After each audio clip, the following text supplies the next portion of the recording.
there's three reasons why you suffer, and one is, well, look at you and the way you're built. It's inevitable. There's not very much of you and there's a lot of everything else.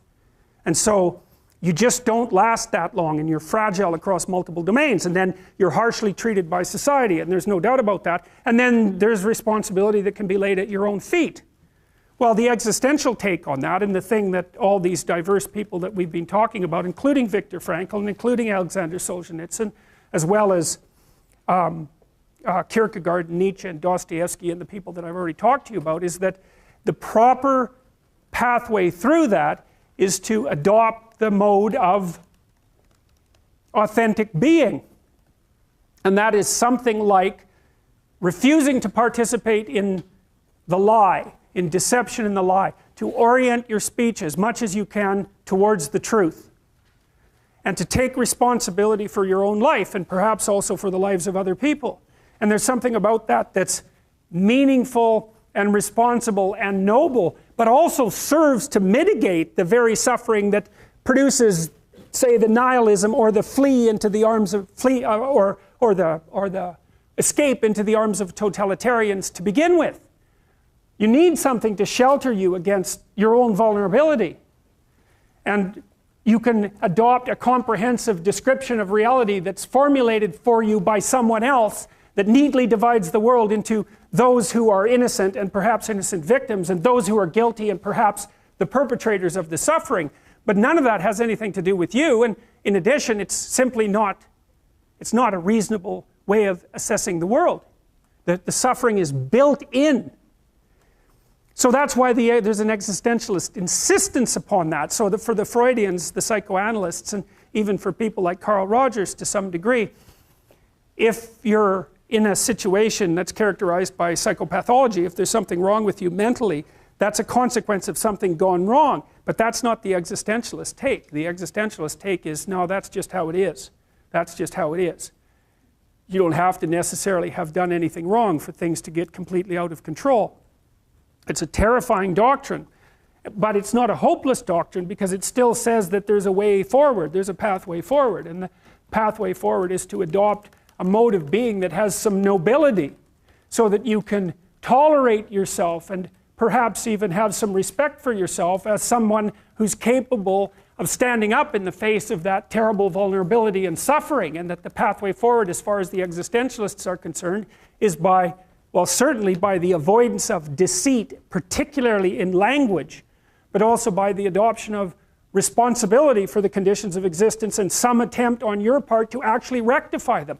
And the thing that's so interesting about that is, well, two, as far as I'm concerned, and some of this is from clinical experience, you know, if you take people, and I've told you this, and you expose them voluntarily to things that they are avoiding and are afraid of, you know, that they know they need to overcome in order to meet their goals, their self-defined goals. If you can teach people to stand up in the face of the things they're afraid of, they get stronger. And you don't know what the upper limits to that are, because you might ask yourself, like, if for 10 years, if you didn't avoid doing what you knew you needed to do, by your own definitions, right, within the value structure that you've created, to the degree that you've done that, what would you be like? Well, you know, there are remarkable people who come into the world from time to time, and there are people who do find out over decades-long periods what they could be like if they were who they were, if they spoke their being forward. And they get stronger and stronger and stronger, and we don't know the limits to that. We do not know the limits to that. And so you could say, well, in part, perhaps the reason that you're suffering unbearably can be left at your feet, because you're not everything you could be, and you know it. And of course, that's a terrible thing to admit, and it's a terrible thing to consider, but there's real promise in it, right? Because it means that perhaps there's another way that you could look at the world, and another way that you could act in the world, so what it would reflect back to you would be much better than what it reflects back to you now. And then the second part of that is, well, imagine that many people did that, because we've done a lot as human beings. We've done a lot of remarkable things, and I've told you already, I think before, that today, for example, about 250,000 people will be lifted out of abject poverty, and about 300,000 people attached to the electrical power grid.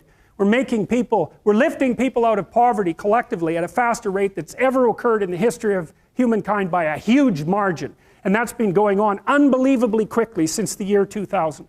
The UN had planned to have poverty between 2000 and 2015, and it was accomplished by 2013. So there's inequality developing in many places, and you hear lots of political agitation about that. But overall, the tide is lifting everyone up, and that's a great thing. And we have no idea how fast we could multiply that if people got their act together and really aimed at it. Because, you know, my experience is with people that we're probably running at about 51% of our capacity. Something, I mean, you can think about this yourselves. I often ask undergraduates how many hours a day you waste or how many hours a week you waste. And the classic answer is something like 4 to 6 hours a day. You know, inefficient studying, watching things on YouTube that not only do you not want to watch, that you don't even care about, that make you feel horrible about watching after you're done. That's probably 4 hours right there. You know, you think, well, that's 25 hours a week, it's 100 hours a month, that's 2.5 full work weeks, it's half a year of work weeks per year. And if your time is worth $20 an hour, which is a radical underestimate, it's probably more like 50 if you think about it in terms of deferred wages. If you're wasting 20 hours a week, you're wasting $50,000 a year. And you are doing that right now. And it's because you're young, wasting $50,000 a year is a way bigger catastrophe than it would be for me to waste it, because I'm not going to last nearly as long. And so if your life isn't everything it could be, you could ask yourself, well, what would happen if you just stopped wasting the opportunities that are in front of you? You'd be, who knows how much more efficient? 10 times more efficient, 20 times more efficient. That's the Pareto distribution. You have no idea how efficient people get. It's off the charts. Well, and if we all got our act together collectively and stopped making things worse, because that's another thing people do all the time, not only do they not do what they should to make things better, they actively attempt to make things worse because they're spiteful or resentful or arrogant or deceitful or homicidal or genocidal or all of those things all bundled together in an absolutely pathological package. If people stopped really, really trying just to make things worse, we have no idea how much better they would get just because of that. So there's this weird dynamic that's part of the existential system of ideas between human vulnerability, social judgment, both of which are major causes of suffering, and the failure of individuals to adopt the responsibility that they know they should adopt. And that's the thing that's interesting too, is that, and like another thing I've often asked my undergraduate classes is, you know, there's this idea that people have a conscience. And you know what the conscience is. It's this feeling or voice you have in your head just before you do something that you know is stupid, telling you that probably you shouldn't do that stupid thing. You don't have to listen to it, strangely enough.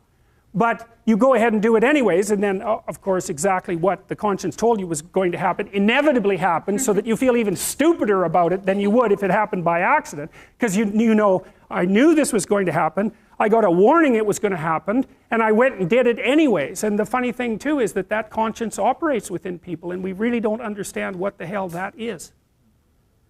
So you might say, well, what would happen if you abided by your conscience for 5 years or for 10 years? What sort of position might you be in? What sort of family might you have? What sort of relationship might you be able to forge? And you can be bloody sure that a relationship that's forged on the basis of who you actually are is going to be a lot stronger and more welcome than one that's forged on the basis of who you aren't. Now, of course, that means that the person you're with has to deal with the full force of you in all your ability and your catastrophe, and that's a very, very difficult thing to negotiate.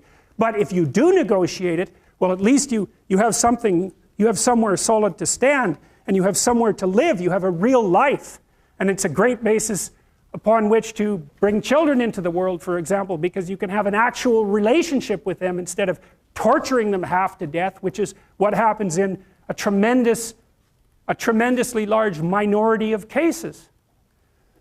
Well, it's more than that too, because, and this is what I'll close with, and this is why I wanted to introduce Solzhenitsyn's writings to you. You see, because it isn't merely that your fate depends on whether or not you get your act together and to what degree you decide that you're going to live out your own genuine being. It isn't only your fate, it's the fate of everyone that you're networked with.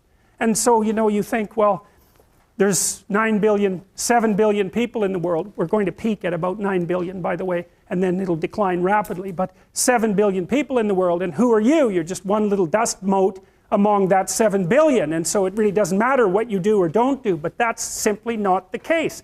It's the wrong model, because you're at the center of a network. You're a node in a network. Of course, that's even more true now that we have social media. You'll know 1,000 people, at least, over the course of your life.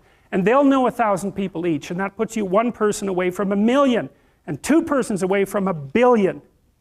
And so that's how you're connected, and the things you do, they're like dropping a stone in a pond. The ripples move outward, and they affect things in ways that you can't fully comprehend, and it means that the things that you do and that you don't do are far more important than you think.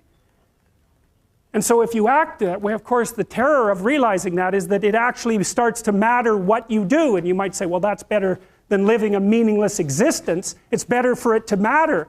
But I mean, if you really asked yourself, would you be so sure if you had the choice? I can live with no responsibility whatsoever. The price I pay is that nothing matters.